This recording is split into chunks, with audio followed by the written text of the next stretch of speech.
presentación, muchas gracias por la invitación. Es como siempre para mí una enorme satisfacción estar de nuevo en Colombia, país que tengo la suerte de conocer razonablemente bien y donde siempre me encuentro muy a gusto. Pero antes de empezar les quiero presentar unas disculpas por algún fallo potencial. Les ruego que me disculpen si no resulto demasiado coherente. Llegué ayer por la noche, naturalmente no dormí en el avión, también he dormido poco en el hotel, con lo cual no estoy en las mejores condiciones físicas. Y para colmo, el catarro que traía de España pues ha empeorado algo en el avión. Entonces, les pido que sean indulgentes con respecto a esas limitaciones. Y sin más, voy a empezar esta charla en relación con cuyo título, ¿me oyen bien desde el fondo? Si no hace falta micrófono, me alegro. En relación con cuyo título yo quería resaltar dos o tres cosas. Vean que las palabras centrales son cambio geomorfológico, antropoceno, y luego eso se cualifica con algo que comenta, este cambio geomorfológico, el cambio global en general, implica una serie de riesgos, pero también ciertas oportunidades. Y es un mensaje que me gustaría transmitir. Las situaciones de cambio no son siempre dramáticas y negativas en todos los sentidos. Pueden serlo en algunos, pero no necesariamente en todos. La siguiente. También aquí hay un pequeño problema con la posición del cañón que, como verán, corta un poquito la parte superior de las diapositivas, pero espero que no sea demasiado grave.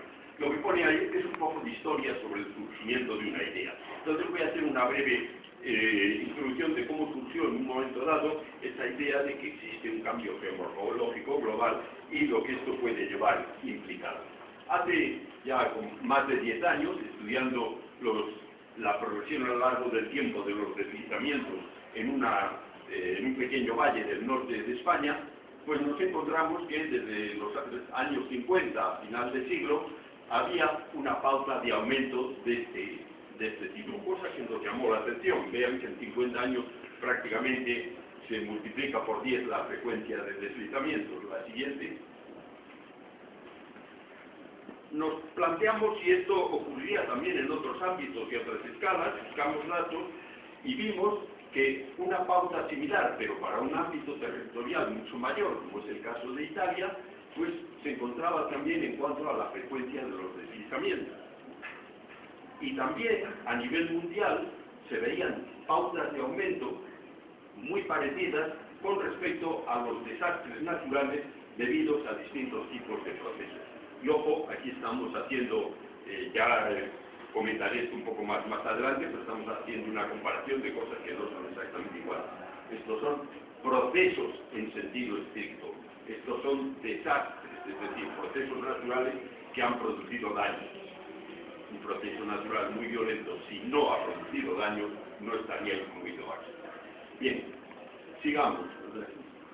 Entonces, analizamos la variación temporal de los deslizamientos en relación con lo que parece el mecanismo evidente de desencadenamiento, o el agente evidente que desencadena los mismos, que son las lluvias. Y vimos que no parecía haber relación, pero encontramos una relación a primera vista sorprendente con una pauta muy similar, como verán en los tres ámbitos, el pequeño valle, el conjunto de un país o el conjunto del mundo, entre el desarrollo de ese proceso y el aumento del Producto Interno Bruto correspondiente, no per cápita, sino el total, que incluye el crecimiento de la población y el aumento del PIB per cápita. La siguiente. Entonces, se formuló una hipótesis sobre la base de esos datos, que era la siguiente. Hay un cambio geomorfológico global que implica una intensificación de los procesos geológicos superficiales a lo largo del tiempo y que obedece a esta cadena de relaciones causa-efecto. Hay unos impulsores iniciales del proceso, el hecho de que la población aumenta, también el desarrollo tecnológico y el económico, eso da lugar a que aumenten las presiones humanas sobre la superficie terrestre a través del desarrollo de todo tipo de actividades, de minería, obra pública, agricultura, forestal. Eso produce impactos sobre el estado de esa capa superficial que dan lugar a que cambie el comportamiento de los procesos geológicos superficiales y a que se reduzca, a que aumente la sensibilidad de la capa superficial ante los distintos agentes que la pueden perturbar, la lluvia, la acción humana, etc. Y que como consecuencia final de todo esto, la respuesta sería un aumento de la frecuencia o de la intensidad de los procesos geológicos superficiales y de los desastres relacionados con ellos. Entonces, este es el modelo conceptual que plasma esa hipótesis. La siguiente, por favor. Entonces, tratamos de obtener nuevos datos para comprobar la hipótesis. Datos, por supuesto, distintos de los que inicialmente sirvieron para construirla, como es obligado en buena práctica científica. Y entonces, aquí presento algunos resultados del análisis de la respuesta geomorfológica, en este caso las tasas de sedimentación. ¿Cuál es el resultado final de cualquier tipo de, no de cualquiera, pero de la gran mayoría de los procesos geomorfológicos? Generación de sedimento, que en último término se deposita en algún sitio. Luego, si los procesos geomorfológicos y los procesos geológicos están acelerando, cabría esperar que aumenten las tasas de acumulación de sedimentos. Y entonces una manera de ver qué tipo de respuesta geomorfológica tenemos y si esa respuesta geomorfológica es acorde o no con la hipótesis, con el modelo propuesto, es determinar tasas de sedimentación en distintos lugares. Entonces hicimos en distintas zonas de la cuenca del Río de la Plata. Esta es una zona en el Pantanal, en Brasil. Este es un embalse también en el embalse de Barra Bonita, también en Brasil, cerca de Sao Paulo. Esto es en el estuario del Río de la Plata. Vean que lo general es que tengamos un aumento en las tasas de sedimentación y un aumento especialmente marcado, varía de unos sitios a otros, pero digamos a partir de los años 60. La siguiente. Entonces, esto es la respuesta geomorfológica. ¿Y qué sabemos o qué podemos ver con respecto a posibles impulsores de esos procesos? Pues tendríamos el impulsor natural más evidente, serían las precipitaciones, distintas estaciones que, como vemos, tienen pautas de variación irregulares, pero no una tendencia, una ligerísima tendencia al aumento. Y luego posibles indicadores de la intensidad de la influencia humana, estaría el aumento de la población, pues donde somos las personas las que hacemos las cosas, el Producto Interno Bruto, que sintetiza el conjunto de nuestras actividades económicas, o bien el consumo de cemento, el consumo de energía, que se relacionan muy directamente con aquellas actividades que perturban la superficie terrestre. Y como vemos, la pauta de variación de estos impulsores humanos, no estoy hablando de momentos de correlación ni nada similar, la pauta de variación es mucho más similar en este caso que no en este. La siguiente. Un análisis similar en una serie de cuencas del norte y el noroeste de España. También, no en todos los casos, aquí por ejemplo vemos que hay casi estabilidad en las tasas de sedimentación, o sea, la circunstancia que es una zona reserva de la biosfera y por lo tanto con no mucha alteración humana, pero vemos que en conjunto la inmensa mayoría de los lugares donde se han realizado sondeos para determinar las tasas de sedimentación, incidentalmente las tasas de sedimentación se determinaron obteniendo sondeos y datando capas de 1 centímetro de espesor por medio de Promo 210 y Cesio 137 para comparar los resultados, y si tenemos la edad de cada uno de los niveles, pues sin ningún problema podemos calcular la tasa de acumulación. Y como vemos, pues las pautas a grandes rasgos se parecen bastante a lo que veíamos en el Río de la Plata. La escala geográfica y el ambiente morfodinámico y socioeconómico son radicalmente distintos. La siguiente. Y si miramos los impulsores, pues vemos algo, grosso modo, parecido a lo que teníamos antes. La variación de las precipitaciones, que si tenemos algo, una tendencia al descenso en los últimos 30 o 40 años, cuando lo que tenemos en ese periodo, en las tasas de sedimentación, es una fuerte tendencia al aumento. Y los impulsores de tipo humano, tanto la población, considerando distintos ámbitos, como el Producto Interno Bruto, como el consumo de cemento, marcan fuertes aumentos. Aquí en tiempos recientes hay una caída importante del consumo de cemento que, como se pueden imaginar, es reflejo de la actual crisis económica que en el caso de España afecta especialmente a la actividad de construcción de viviendas. La siguiente. Entonces, lo que nos planteamos es si eso que estamos viendo en los procesos geomorfológicos es una expresión más de la creciente influencia humana a nivel global.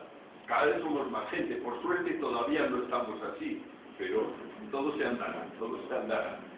Y nuestras actividades forestales, de expansión de ciudades, aquí esta es la mancha de la aglomeración de Londres en concreto, las actividades mineras cada vez son más intensas y más extensas.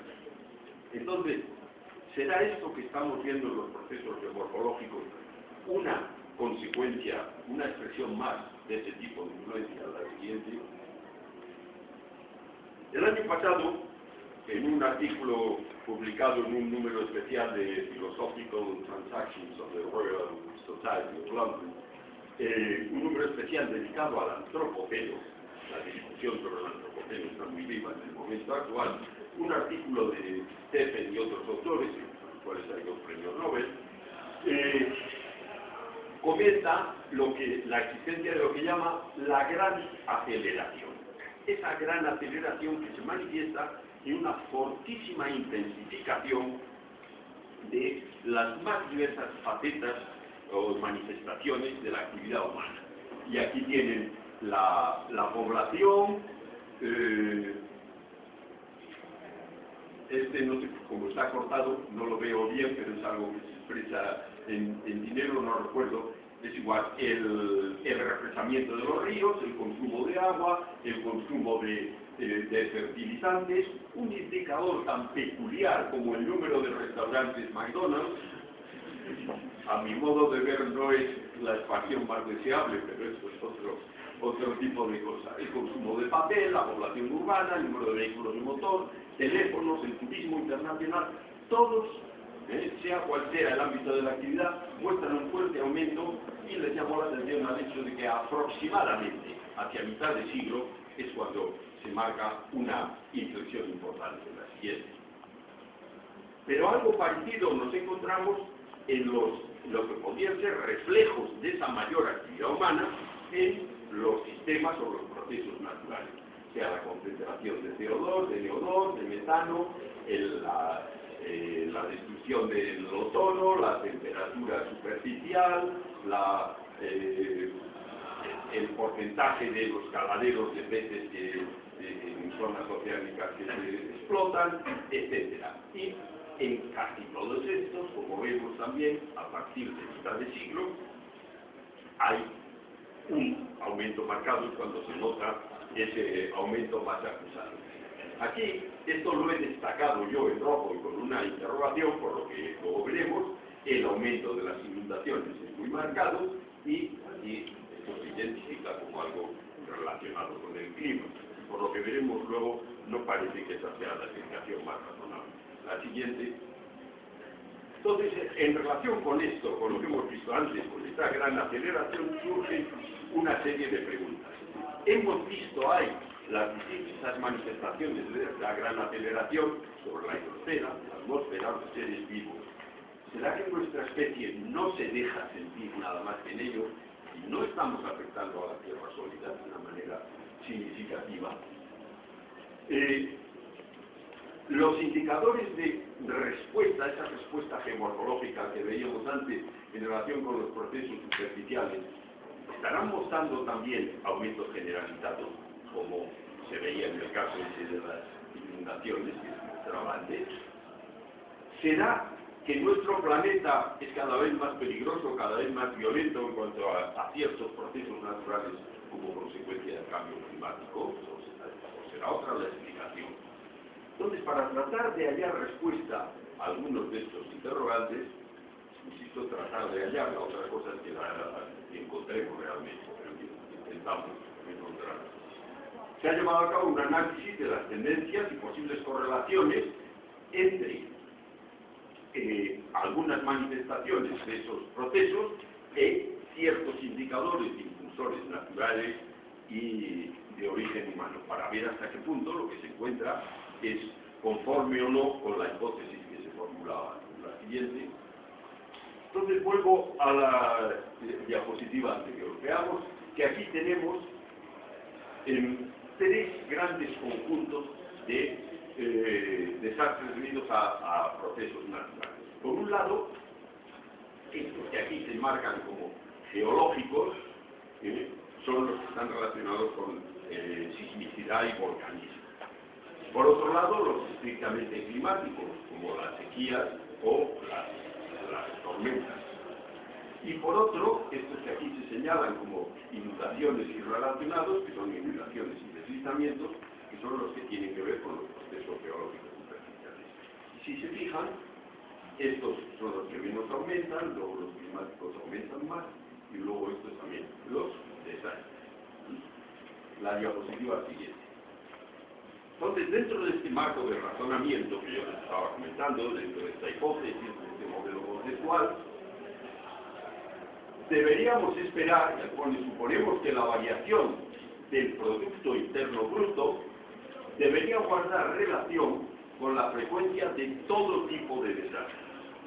A medida que aumenta el Producto Interno Bruto, el número de desastres recogidos en las bases de datos globales que existen al efecto debería aumentar. ¿Por qué? En primer lugar, porque el crecimiento del Producto Interno Bruto implica una mejora de los sistemas de información y por lo tanto se van a recoger datos sobre mayor número de eventos. Cuando los sistemas son malos, pues algunos eventos no se registran ni los incorporan a las bases de datos. Pero además, y más importante, es que el aumento del Producto Interno Bruto implica aumento de la presencia humana sobre el territorio. Hay más personas, hay más carreteras, hay más edificios, hay más cosechas, hay más elementos que se pueden dañar. Luego, si hay un proceso natural peligroso, aumenta la probabilidad de que ese sea un desastre. Entonces, es lógico esperar que todos los desastres aumenten con el tiempo al aumentar el Producto Interno Bruto. Por otro lado, como sabemos muy bien, la actividad económica va unida a los procesos que dan lugar o que favorecen el cambio climático. El cambio climático se traduce, entre otras cosas, en una mayor frecuencia de los eventos extremos. Luego, ese factor debería influir sobre los desastres de tipo climático y los hidrogeomorfológicos que están desencadenados sobre todo por las lluvias. Pero el aumento del PIB también implica que intervenimos en mayor medida sobre la superficie sólida, la modificamos en mayor grado, y eso afecta solamente a los desastres hidrogeomorfológicos. Luego, si esta hipótesis es correcta, si el modelo es válido, deberíamos encontrar que la correlación entre el Producto Interno Bruto y desastres debería ser mejor, la mejor correlación con los procesos geológicos superficiales, la peor con los de tipo geológico interno. Además, el factor de aumento, digamos en los últimos 50 años, de los desastres, debería ser mayor también en estos de origen geológico externo, los geológicos superficiales, y menor en los de origen interno. Esto es una predicción sobre la base de esa hipótesis, suponiendo que la hipótesis sea correcta. La siguiente, por favor. Entonces, para comprobar eso, pues se han hecho análisis de la variación temporal, de la frecuencia de los desastres de tipo geológico externo, de otro tipo de desastres, se han hecho correlaciones de la frecuencia de esos desastres con un índice que expresa la degradación del territorio, que ya veremos. Se ha comparado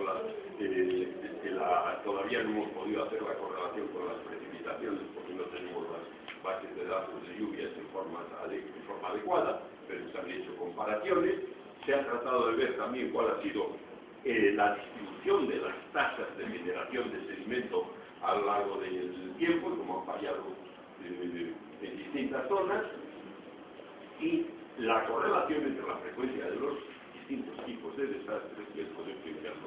Todo esto encaminado a ver en qué medida la hipótesis se refuerza o hay que descartar las siguientes.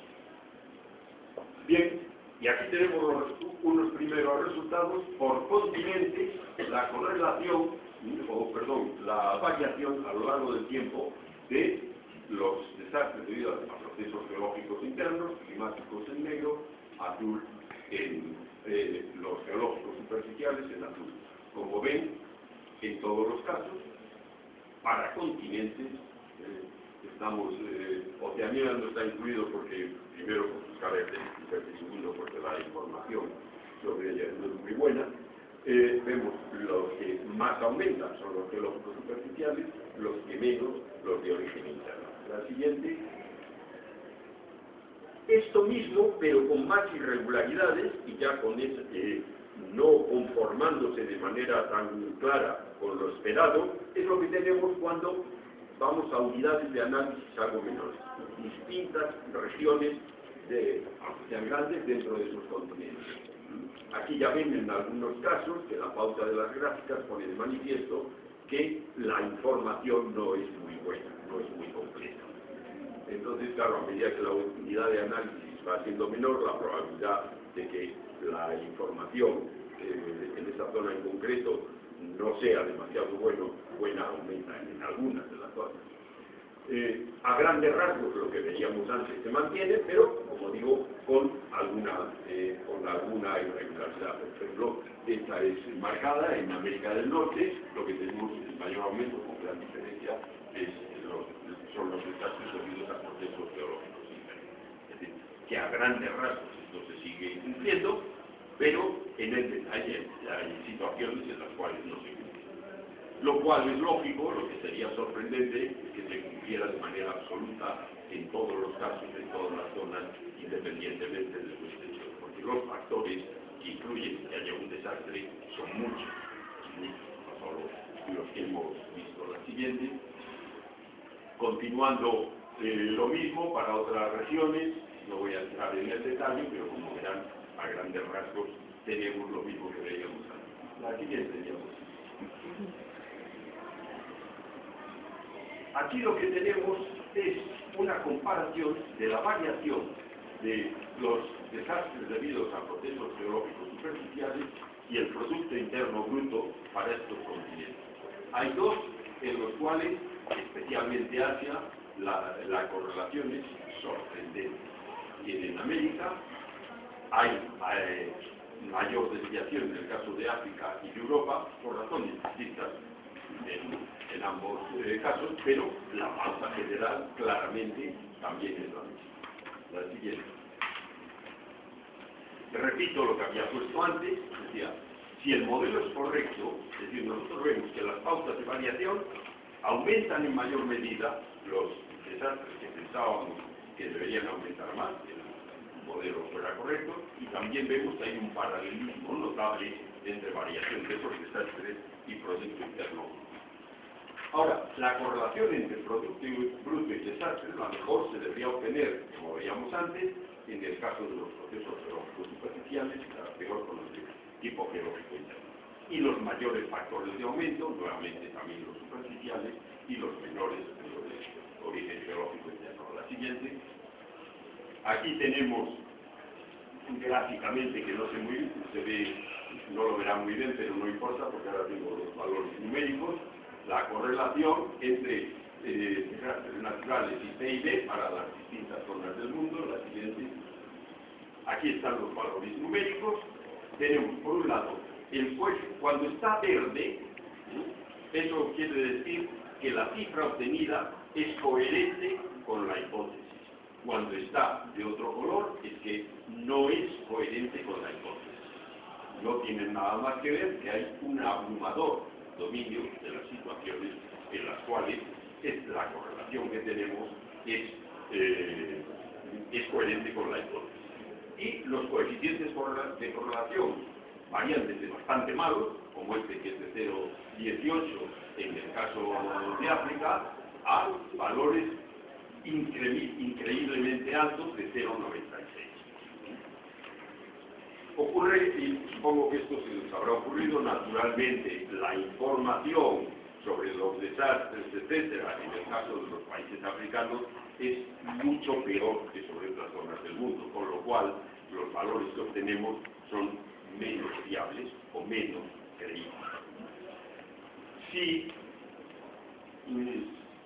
aquí hay un resumen para todas las regiones, es decir, para el conjunto del mundo, el coeficiente de correlación es de 0,59, que cuando se están analizando procesos naturales es un coeficiente alto, muy alto, yo diría, y en algunos casos, como antes veíamos, en el caso de América más Asia, o si es América excluyendo América del Norte y Asia, Asia y América, en América del Norte, el coeficiente de correlación es de 0,98, muy alto, altísimo, casi increíble para procesos naturales. Y luego, aquí también vemos que el factor de aumento, es decir, cuántas veces más frecuentes son los desastres naturales ahora en comparación con hace 50 años. Bueno, pues ese factor de aumento, clarísimamente, salvo algunas excepciones que se podrían explicar con relativa facilidad, clarísimamente lo tenemos en el caso de los procesos geológicos superficiales. Es decir, los resultados de esta comprobación son fundamentalmente coherentes con la hipótesis, lo cual, en buena práctica científica, no debe llevarnos a dar el salto y decir, por lo tanto, la hipótesis es correcta, ¿no? Lo que podemos decir es que hasta el momento los datos existentes están abrumadoramente de acuerdo con la hipótesis. La siguiente. La correlación entre frecuencia de desastres y Producto Interno Bruto, la mejor para el caso de los procesos superficiales, la peor para los procesos internos, como era de esperar, salvo en el caso de Europa, que hay dos excepciones. Y aquí se hizo un análisis para ver en qué medida, si el modelo es correcto, tenemos una relación causa-efecto, aumenta el PIB, aumentan las actividades humanas, y en algún momento posterior, en el tiempo, deberían aumentar los procesos geológicos superficiales y los desastres. Luego exploramos para ver si correlacionando directamente para las mismas fechas, o con 5 y 10 años de desfase, había variaciones o había mejora en la correlación, y no. Es decir, si este modelo es correcto y si esta influencia humana en efecto es real y es la causa detrás de estos aumentos, su reflejo se produce en menos de 5 años, porque no hay diferencia, el coeficiente de correlación no mejora, incluso a grandes rasgos empeora cuando los periodos son más largos. La siguiente. Bien. Ahora, si la alteración de la superficie terrestre, de la cual aquí el fondo muestra un ejemplo bastante espectacular, es un factor importante para la ocurrencia de desastres, lo que nosotros deberíamos encontrar es una correlación entre la frecuencia de esos desastres y algún indicador que numéricamente pueda expresar dicha degradación. Ese indicador que se puede utilizar y que está obtenido para los países por la FAO es el Land Degradation Index. No voy a entrar en cómo se obtiene, pero digamos que es un índice numérico que expresa el nivel de degradación del territorio en un país. La siguiente. Aquí las correlaciones gráficas entre desastres, en este caso, como estamos comparando países, se ha normalizado y el número de desastres hidrogeomorfológicos por kilómetro cuadrado correlacionados con el Land Degradation Index. La siguiente, porque vamos a pasar a los datos numéricos. ¿Qué es lo que tenemos? En verde, cuando las cosas están de acuerdo con lo que se esperaba. Cuando no está verde es que no. Y en el caso concreto de Asia, por alguna razón que no tenemos explicación a qué se debe esto. Si es algo que tiene que ver con el funcionamiento de los procesos o con la calidad de los datos en lo que se refiere al Land Degradation Index para ese continente. Entonces vean que la correlación, o sea, si se toma toda la muestra, pues las correlaciones en el caso de África y América son bastante buenas, en el caso de Europa no demasiado. Si eliminamos los países en los cuales ha habido en la última década menos de 5 desastres, la correlación es mucho mejor. Y es una manera de tratar la muestra que parece razonable. Si hay muy pocos desastres, el análisis estadístico tiene poco significado. O si son países en los cuales ha habido menos de 10 desastres en la década. Como se ve, no es una reducción muy drástica. Entonces la correlación mejora muy sensiblemente. Y lo mismo ocurre en los coeficientes de correlación cuando comparamos el factor de aumento con el Land Degradation Index. El coeficiente de correlación, si se toma el 100% de la muestra, pues en algunos casos es decente y en otros no muy bueno. Si se hace un análisis de la muestra y se eliminan aquellos países en los cuales la información es de muy baja calidad, voy a citar algún ejemplo. Uzbekistán, Tayikistán, países de los cuales hay datos desde hace 20 años, porque antes eran parte de la antigua Unión Soviética, y previamente a eso no están desglosados los datos para ellos. Además, son países pues, con una circunstancia social, política, económica, tal que cuando uno analiza los datos, dice, estos datos no son fiables, ¿no? Entonces, si uno elimina países de ese tipo, la muestra se reduce en tamaño, va desde el 50 al 80% de los países según la zona. El coeficiente de correlación mejora sustancialmente. Ojo, aquí la selección de la muestra es con un criterio objetivo numérico, no influye el operador. Aquí hay una cierta subjetividad y por lo tanto un posible sesgo. Aunque la exclusión sea sobre criterios y principios razonables, aunque la muestra que quede es muy alta, no debemos olvidarnos que puede haber un cierto riesgo. Habiendo hecho esos comentarios de cautela sobre la interpretación de los datos, la imagen que nos queda es que los datos que obtenemos sí son coherentes con la hipótesis en su conjunto. La siguiente. Y esto gráficamente se ve muy bien cuando vemos para los últimos 50 y tantos años. En paralelo, el aumento del rojo hacia el rojo indica un aumento de lo que se representa, como hay un paralelismo entre el aumento de los desastres naturales y el aumento del PIB. Bien, ahí hemos estado viendo los factores humanos, que naturalmente pueden influir sobre la frecuencia de estos desastres, pero la lluvia, aquí lo saben muy bien, cuando hay inundaciones, cuando llueve, claro, y si no llueve no hay inundaciones. Eso no creo que nadie lo discuta.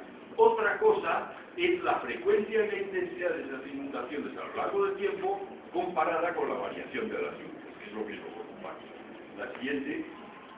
Y cuando uno analiza los datos sobre variación de lluvias en IPCC para las distintas zonas del mundo, grosso modo las mismas que veíamos antes, se ve que en ninguna región, de todos los datos del IPCC, hay un aumento de las precipitaciones en la segunda mitad del siglo que supere el 10%. Creo que ninguna llega al 10%. En los que hay aumentos están en 3, el 5, el 6%, y en muchas otras lo que hay es disminución de las precipitaciones. En el mismo periodo, la frecuencia de los desastres de origen geológico superficial no es que aumente un 10%, es que se multiplica por un factor entre 3 y 40, según las zonas. No parece razonable a primera vista, aunque no hay que descartar totalmente, que estos aumentos e incluso disminuciones sean la causa que explica esto. La siguiente. Pero también podemos ver otras manifestaciones de esta aceleración de los procesos geológicos superficiales. Esto he sacado de un trabajo de Sibisky y otras personas, hace media docena de años, con respecto a las tasas de generación de sedimentos. Si la hipótesis es correcta, si el modelo es cierto, nosotros deberíamos esperar que cada vez se genere más sedimentos, como veíamos antes.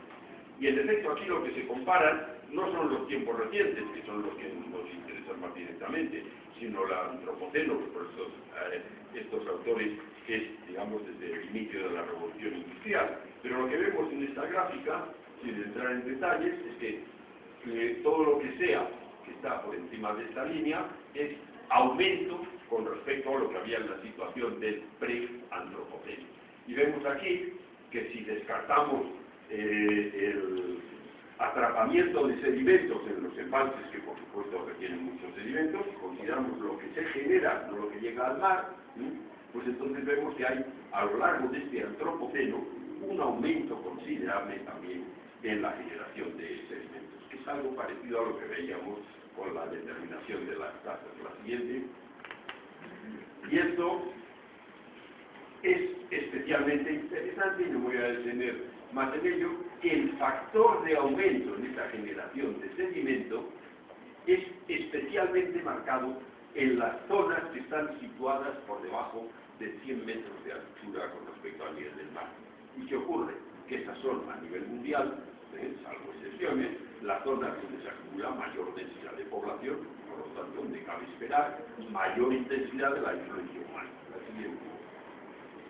Gráficamente, también en el trabajo de Sibisky y otros, esto se muestra y estos serían la generación de sedimentos en el preantropoceno, en el antropoceno, insisto, grosso modo en los últimos 200 años, y como se ve, lo que hay un predominio de las zonas en las que hay un aumento en la generación de sedimentos. La siguiente. Y esas zonas en las que hay un aumento en la generación de sedimentos, no al 100%, pero fundamentalmente, coinciden con estas en las cuales hay mayor densidad de Producto Interno Bruto, es decir, dólares o pesos o euros por kilómetro cuadrado, no per cápita, que eso es una medida de nuestra potencial influencia sobre la superficie terrestre. Y esto está puesto junto con esta imagen de la iluminación del mundo por la noche, para poner de manifiesto la utilidad de la búsqueda de indicadores que nos puedan informar sobre ciertos procesos en relación con los cuales no podemos obtener información directa. La iluminación del mundo, por supuesto, tiene poco que ver con los procesos geológicos. La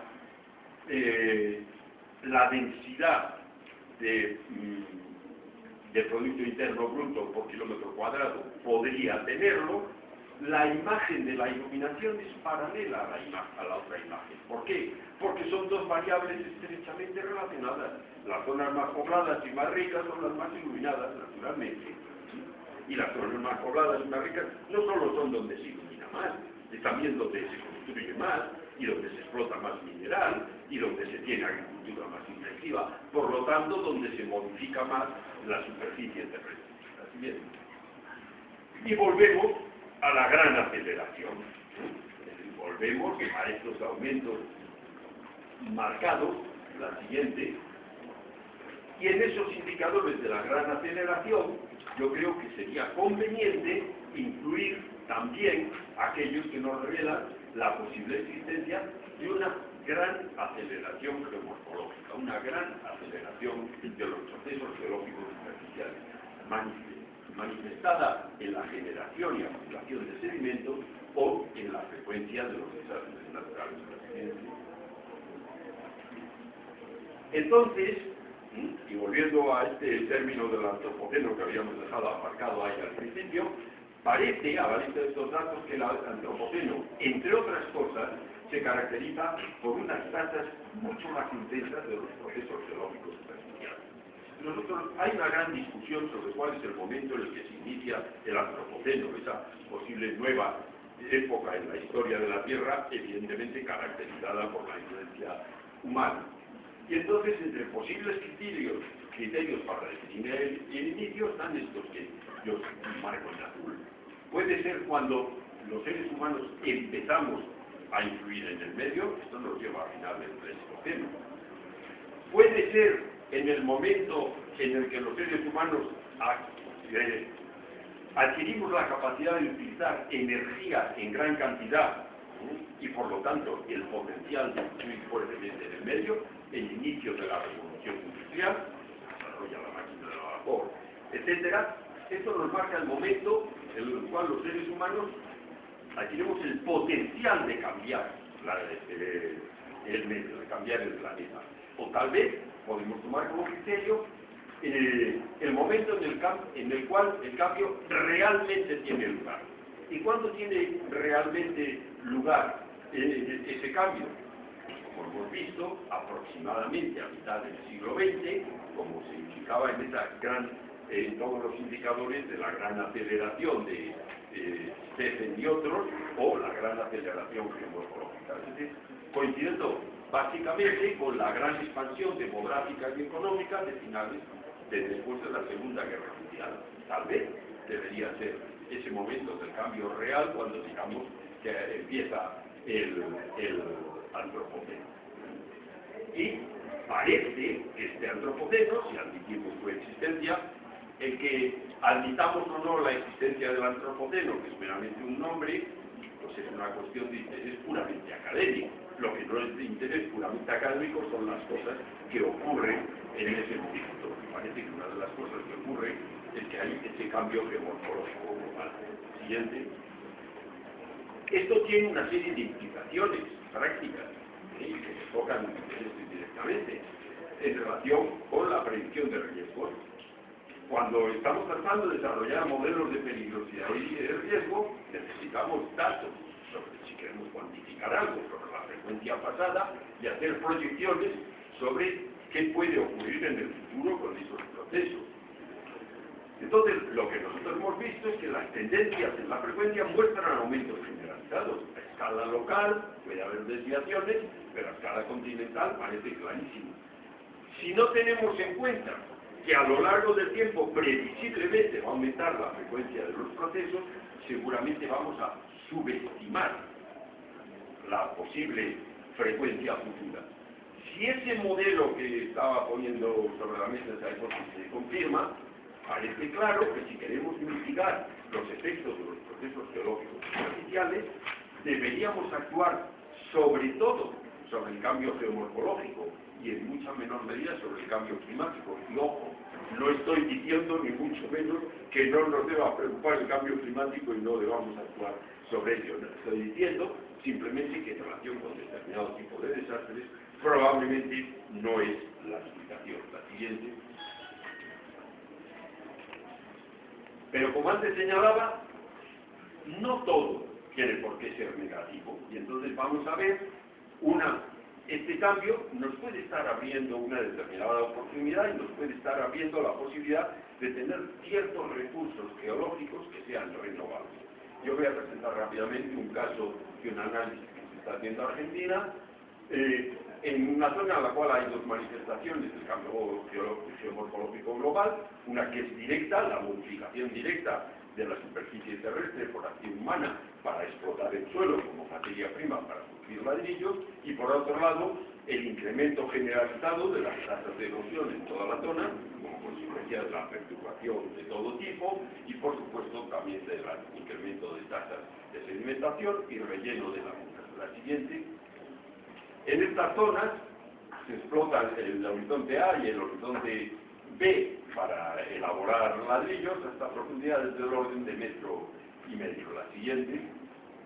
Entonces, esta industria ladrillera da lugar a la proliferación de cavas, de excavaciones de este tipo, en las cuales hay una degradación general del entorno, una fuerte caída de la productividad agrícola y por supuesto en los entornos urbanos, a medida que esto va aumentando, va haciéndose más escaso el recurso correspondiente. La siguiente.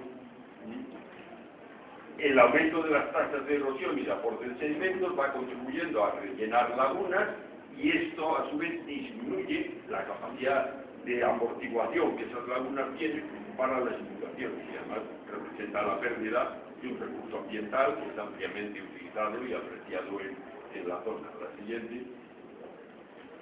Entonces, ante esta situación uno se plantea algunas preguntas. Bueno, ¿se puede utilizar el sedimento que se acumula en esas lagunas de manera acelerada como materia prima para ladrillos? ¿Hay reservas suficientes?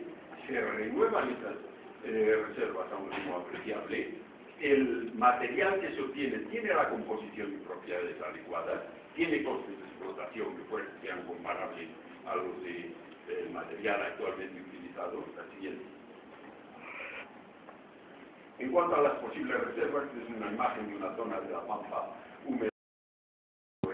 Hay un número enorme lagunas de todo tipo, todas ellas de muy poca profundidad, rarísima vez sobrepasan los 2 metros. La siguiente, aquí una imagen un poco más detallada.